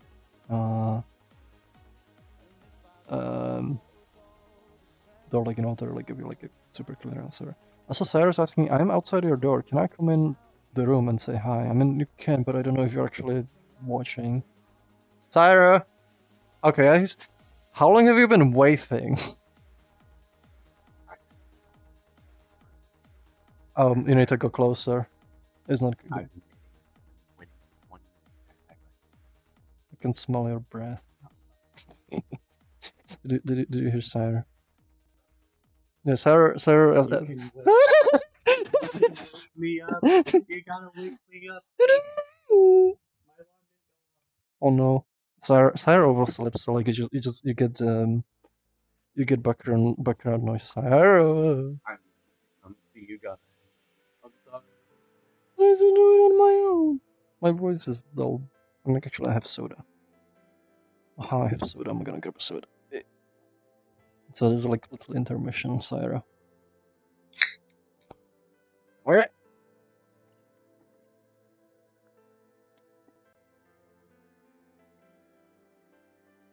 So there's about 20-minute lag on the questions, I guess. I mean, Sarah's pretty. That's quite a bit of persistence. So yes, I hope that answers your question, Sarah, who's not here. He did he answer his own question? No, I answered his question and then I don't know. I don't know what I'm saying. But yeah, that is that question resolved. So next one is from Kyubi Yoru. Would marching cubes terrain be possible in the future? Yes. I mean, one of the previous Resonance episodes, I've done like a bit explainer on like the terrain system, so I don't want to go too much into detail on that one right now. There's a video on the official YouTube channel. I recommend watching it. I go into fair amount of detail, like on how the terrain system's gonna work and so on. So give that one give that one a watch. But yeah, pretty much yes. What I actually wanna do, so sorry, I drank soda and I'm full of bubbles. What I wanna do is just generally integrate the marching cubes algorithm into our own classes, so we can run it on any data. Because one of the cool things, like once you have that algorithm, there's lots of cool features you can build with it. One of them is, for example, metaball support, because usually that's rendered like convert to a mesh using marching cubes algorithm. And what we could do, and what I would really want to do, is add a renderer module for the new particle system for photon dust, where each particle is like a metaball, and they actually instead of like rendering as individual particles, it generates a mesh because that can look like a liquid. So you could use it for some sort of a simple liquid simulation. So having like having that algorithm sort of in the library, we can just run the whole thing, run the particles through it, generate like the sign distance field, and convert into a mesh, and now we can do like fake liquids with the particle system with photon dust. So having that, it's gonna open a lot of options. So I've been actually looking at like the implementation and possibly adapting one, because I'd want to do that one soonish if there's time, like one of the fun things for photon dust, but I'll see. Like no promises at this time. Variable Froox alarm clock. Yeah, I'm not a good alarm clock. I wasn't sure what Sarah was doing because we're staying at a friend's house, and And like there's stuff going on, so like there's a lot of people around, so sorry, I don't know. I sent him a message because I wasn't sure, like he might have been like working on some of his own stuff and such, but I don't know. I've been like working on the like getting like the Vive Pro working on Linux. It's been getting his eyes in there. So next question, Shadow X. When Gaussian spotting is done, will you start on the audio system right away, or is there more particle work and under between project? There's still more particle work, like Photon does is still considered kind of in experimental phase. We need to get it like, you know, polished enough. I know there's a bunch of compatibility issues that I need to look into. People have been, you know, making reports. So once I'm kind of done with, you know, the fun thing, I'll circle back to those, fix up the issues. We want to bring it out of experimental, and essentially have it like replace, you know, the particle system. So once those issues are resolved, Photon dust is gonna come out of experimental, and the old particle system, the legacy one, is gonna be removed completely, making, you know, Photon dust essentially like, you know, the only particle system we have. But we're not gonna, you know, do that until like we resolve like majority of like the issues. Like once we're kind of confident it can, you know, preserve existing content and it serves as a good kind of replacement. So there's still work to do on that one. There's I don't know about like in between projects. I'll see like how things kind of go. But the next bigger thing that's gonna for part of a big performance update is essentially, you know, it's gonna be the audio system. And also Nukikun is asking, isn't Sarah already working audio? Sarah, yes, he's working on a part of it. He's been specifically working on the reverb library. Because the audio system, the one we have right now, you can have the reverb zones, and we need to preserve those in some way. The problem is, you know, the reverb zones, they're specific to Unity, especially with Fmod, and we're not going to be using that, which means we need to provide an alternative. So Sarah's been integrating this library called the Zeta Reverb, which is part of a library called SoundPipe, and making sure, you know, it works with Resonite. So that part of work, like, you know, he's already is already pretty much done. It's gonna make, you know, the parts that I work on then, like, I don't have to worry about that part, and saves me quite a good amount of time. So that should answer those questions. So with that, we have about 23 minutes left, 22 minutes left. There's no more questions right now, so if you want like any questions, make sure you know to kind of ask them before, you know, the time runs out. Like last time, like we got some questions like at the last minute, and at that point, like it's too late to answer them. So if you've got any questions, like get them in, you know, sooner than later. With that, like I might, like, you know, end up like doing a little bit more kind of rambling about stuff. I could actually talk about a bit of the Gaussian splatting too, because I wonder if I have the video somewhere. One of the things I can't show you because I'm not running on the right build. But one of the things I'm actually adding for the Gaussian splatting are spherical harmonics.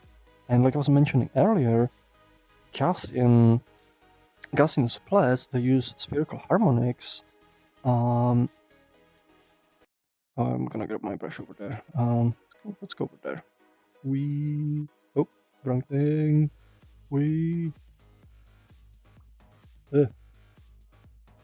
So spherical harmonics, it's sort of like a way to encode directional information, like on a sphere.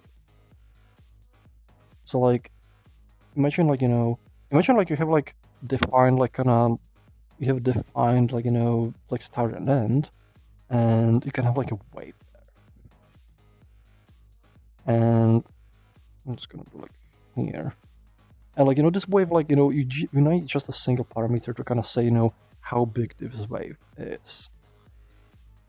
And then, you know, say, you could also have a wave that, like, you know, goes in twice. So it's, for example, like, you know, 1, 2. And you also have a parameter that says, you know, how big this wave is, you know, so it can be different scales. And these then, you know, composite on each other. So what spherical harmonics is it's sort of a way of doing this on the surface of a sphere. Essentially, you have sort of like almost like I forget the term for it, like standing waves, like on the surface of a sphere. So like if you have like something like this, imagine this is a sphere. Imagine like you took like this and wrapped it like this. So you're gonna have like a wave that's gonna be like, and then like, I cannot draw it well. There's gonna be easier once I have these changes merged because I can just show you on the procedural objects. But essentially, you can have like the wave goes up and then the wave goes down, and it kind of creates like this kind of like visual. So like, what it does if you map this on a sphere and say for example this encodes brightness, what this would do is make that like the more you are here, it's gonna be brighter. So like this part is gonna be really bright and it's gonna be darker, and it's gonna be like the opposite. There's gonna be negative brightness. So it's gonna be weak one and it's gonna be strong one. And then you can have like multiple levels of it. So you can have like a wave, then it sort of goes up, goes down, and goes up, and goes down, and I'm drawing it very poorly, but you essentially have like multiple kind of waves, and then they kind of add together.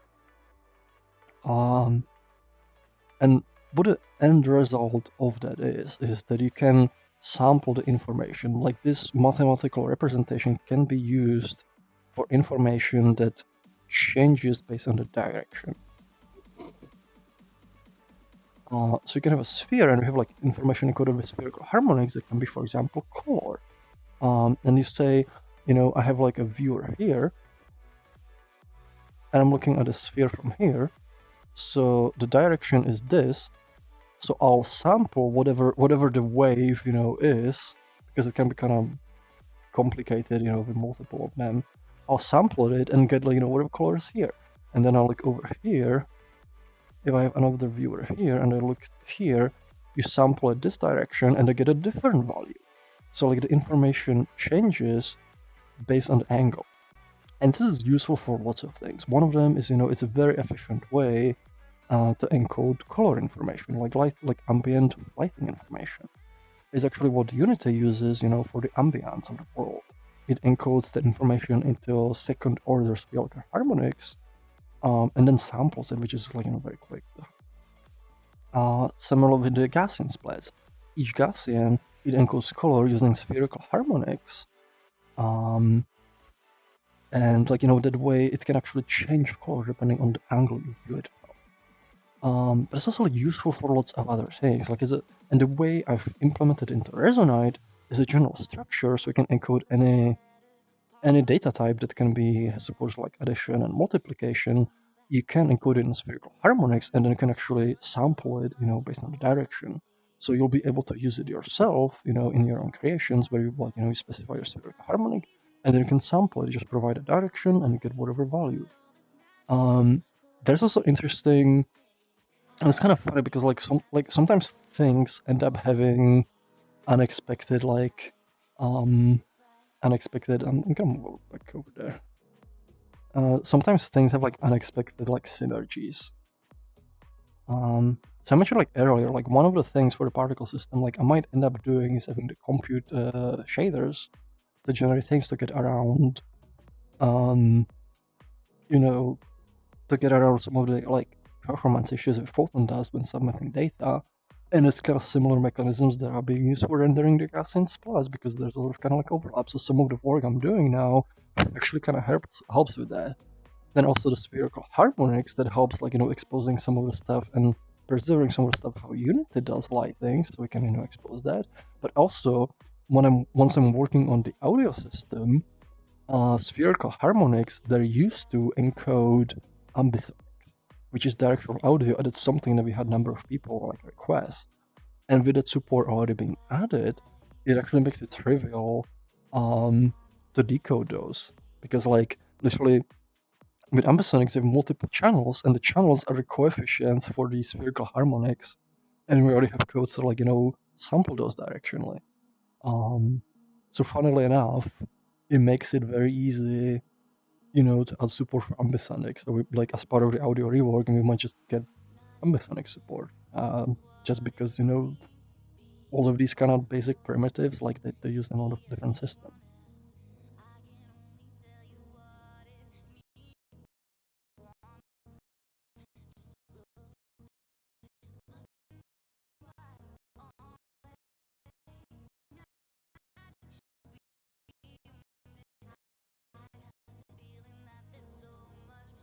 Oh, hello, are we back?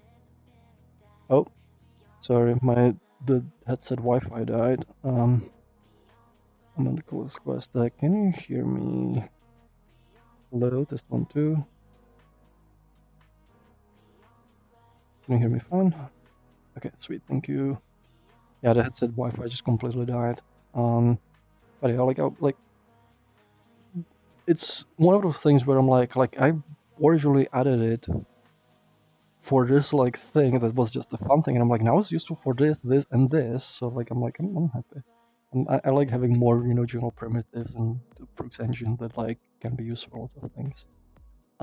With that, Jack Fox there is asking, when will you make me hungry with the Gaussian food scans? Once it's implemented very soon. Like the moment is in the build, I'm just importing my hundreds of Gaussian splats and eating everybody's VRAM with them, and you know, then distributing them in people's faces to make them hungry. I did already do a bunch of Gaussian splats of food, and it looks like amazing. So well, it's gonna happen soon. Nuki-kun is asking, last time I asked about using systems like a particle system has to build shaders from parts, like one part is an OB detection, other is normal map, and you can stack them. It wasn't clear if you thought you could, but my understanding is that these are just pieces of code that you can stack. What would be issue with that? I'm sorry, I don't really understand the question.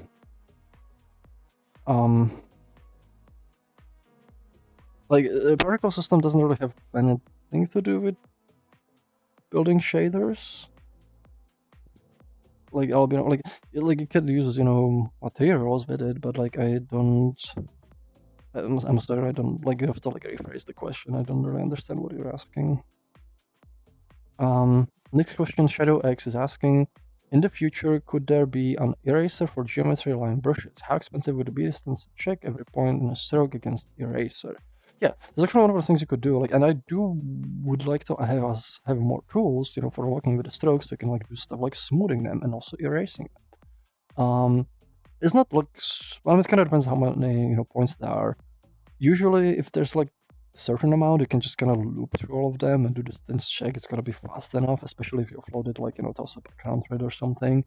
If it's bigger one thing you can do is build acceleration structure, which lets you like, you know, more efficiently sample things in space. That's things that, for example, physics engine does. You know, like with physics engine, that you know, in this world there can be hundreds of colliders, or thousands, or even more, and it's not gonna, you know, loop through every single one of them to check collision. It uses acceleration structures, usually ones based on some form of tree, that makes it way more efficient to sample things. So you could do that as well. The question is, you know, like, are we gonna have like a thing that does it automatically? Does it gonna happen, you know, when you bring the eraser and stuff like that? But it's possible. It's just a matter of, you know, investing time into implementing it. Check the Fox author. Also, I do have a question if there's still time when you get to it. I'm currently building a little spaceship game. Currently, Resonite creations like this can only be shared in Resonite. What are your plans allowing external standalone distribution of games made within Resonite? So we do have general ideas, like we want to do it.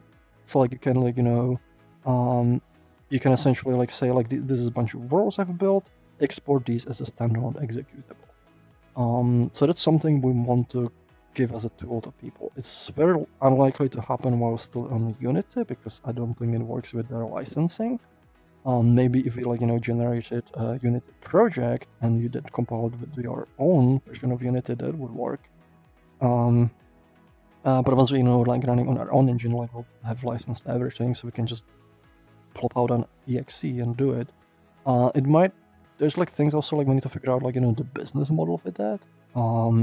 So it might be like a paid feature or something. Like that's gonna kind of depend. We do have currently already some level of support. Like we have like a white label kind of like way where we can make builds of Resonite that are like branded as something else. But this is mostly for like really big companies because it does require some manual work, but also like the commercial license. So it's sometimes gonna happen. There's not too many details on the specifics yet, so that's gonna come with time. Also, thank you so much for the subscription with Prime for the Jackbox there, and no worries. And thank you for helping get user set up. Wearable best thigh highs and warmers you've gotten.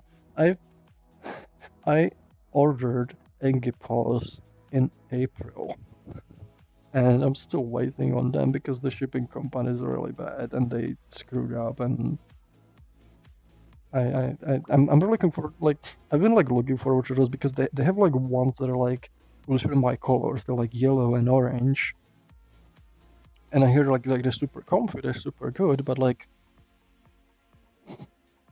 I don't know when they're gonna arrive. I've been waiting like how much is it, like 8 months at this point. It's the shipping company is pretty bad.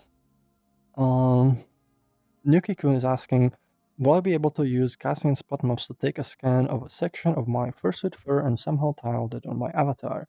It seems like it would be way too unrealistic fur without deep simulation. You can't really use it for that.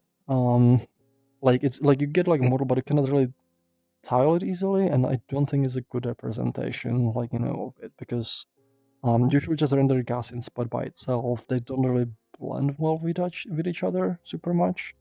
And it's also like it's gonna be there's like multiple problems with that because like it's not gonna be like it's not gonna move. It's not gonna respond to anything. It's not gonna respond to lighting in the world. All the lighting is baked into it. So like if you're in dark world, the fur is just gonna be glowing. It's like they're not useful for that kind of stuff. They're useful for like showing things you've captured in the real world. But I wouldn't use them for. I wouldn't really use them for like representing like avatars and stuff like that. I'm probably someone who's gonna make Gaussian spot avatar is just a rigid avatar, but like they're not the best suited for that kind of thing. Next question, Fuzzy Bipolar Bear. Ambisonics and the Gaussian spot stuff reminds me of the light field photography stuff from a few years ago, lighter camera. Wonder if all these things are intrinsically linked and working on one will give use as others.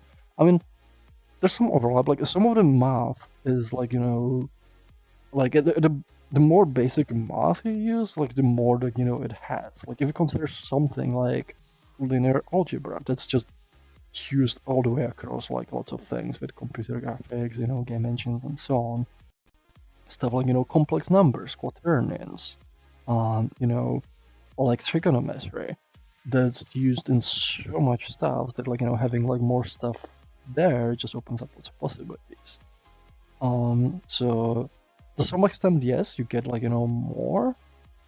You get kind of like it's like the more of the primitives you kind of have in the engine and in your code, it makes it easier to implement those other things. And sometimes they're kind of built from these kind of common building blocks, but with some you still need to do extra work. So it kind of depends on some of them. It's I think like Gaussian splats, they're like more overall like better than light fields because light fields are very, very memory heavy. And Gaussian splats are kind of like more efficient with that. They're not as efficient as 3D models, but it's a different kind of trade-offs kind of thing.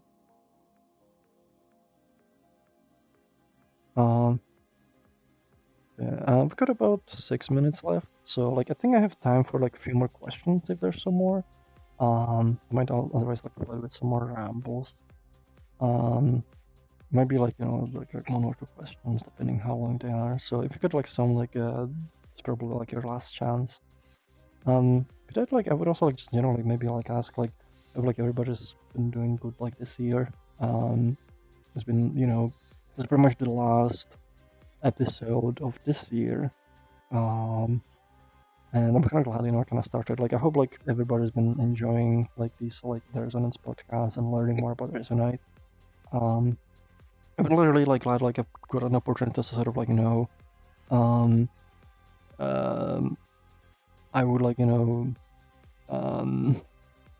like I kind of wanted to talk about a lot of the things, and sometimes didn't know just kind of with people randomly in there tonight, but this kind of gives a way to share it like with the wider community.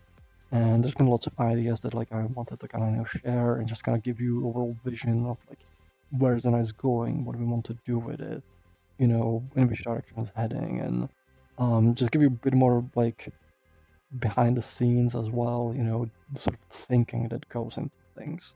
So thank you very much, like everyone who's been watching these, and um, I hope like we'll make lots more. As a Jacob the Fox author is asking, would you play standalone games made with Resonite, like all of them? Well, depends how many there are. Probably not all of them. Um, like things are like reached a point like where I cannot keep up with everything that there is on Resonite. So if there's gonna be a lot of them, then I don't think I'll be able to.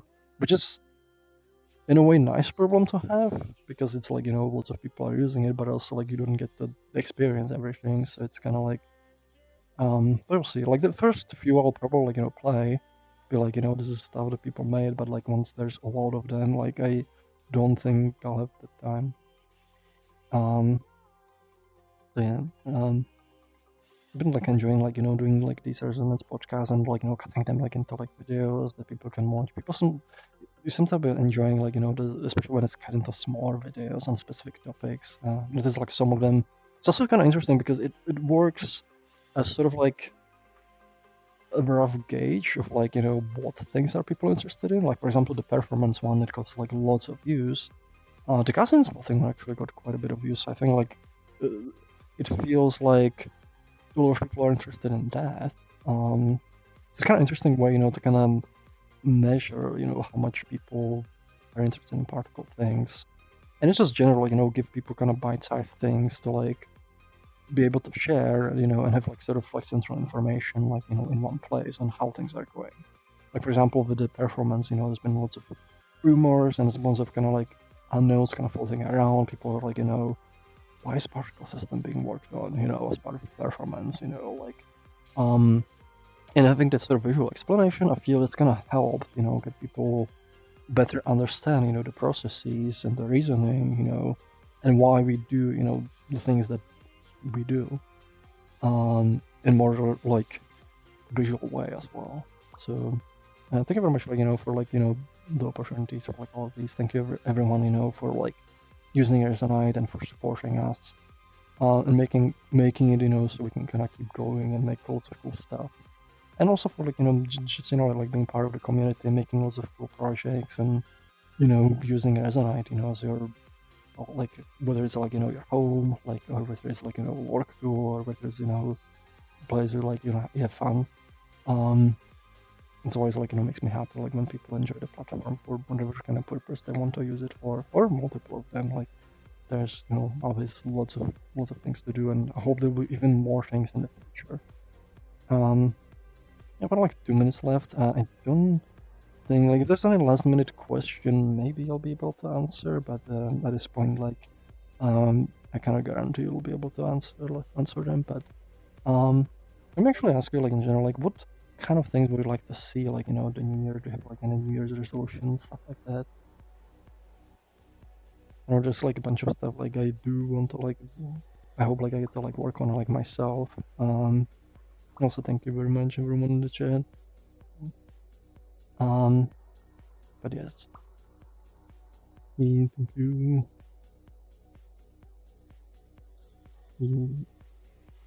It's been a lot of fun doing these, and like I hope like to get like do a lot more of these like over the like next year as well. Like I'm glad I finally like these streams, like it's something I wanted to start for so long, and it just never got like around to like getting everything together to it, because there's just so much stuff all the time. But now I'm kind of glad like I did, and thank you very much for everyone like for supporting me and supporting like this platform. And I think we have like a lot of kind of cool things in the future. So with that, that's the last minute. So thank you very much. I hope like everybody has like had a great 2024, and that you're gonna have even better 2025. I think the Creator Jam, they're gonna be hosting the New Year's event like they usually do. So I hope that's not gonna be a lot of fun. I'll be around, like I'll try to pop in, but I'll be around like with like people, like we have like a bit event, like it's a lot of gathering with Resonite people. So I don't know how much I'll be like around, but we'll probably have it like running on a project or something. I'll see if I can bring my like Quest Pro with me. So it's been like pleasure like chatting with everyone, answering your questions, and just being general part of the community. So thank you very much. Thank you for supporting us. Thank you for watching these streams, and have a happy new year. Have a happy 2025. Bye-bye. Thank you. Oh, I need to hit the button now. Bye. Actually, wait, I'm gonna raid. Let me see who's streaming. Anybody streaming? Anybody streaming? Resonite, is it just Creator Jam? If there's anybody who streams Resonite, no, it's not just Creator Jam right now, so Creator Jam it is. If you stream Resonite, like especially around this time, like you're gonna get raided, so I do recommend streaming around this time if you wanna stream. Creator Jam, I'm gonna do Creator Jam, hit the button, ball.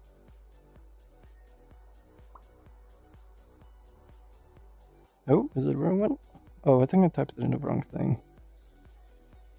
Come on. This is hard to do in VR. Come on. Press this thing. There we go. Getting raid ready. Raid. Great Jam. Okay. Raid is ready. Okay, so thanks again, everyone. Thank you very much, for watching, and we'll see you next year. Bye.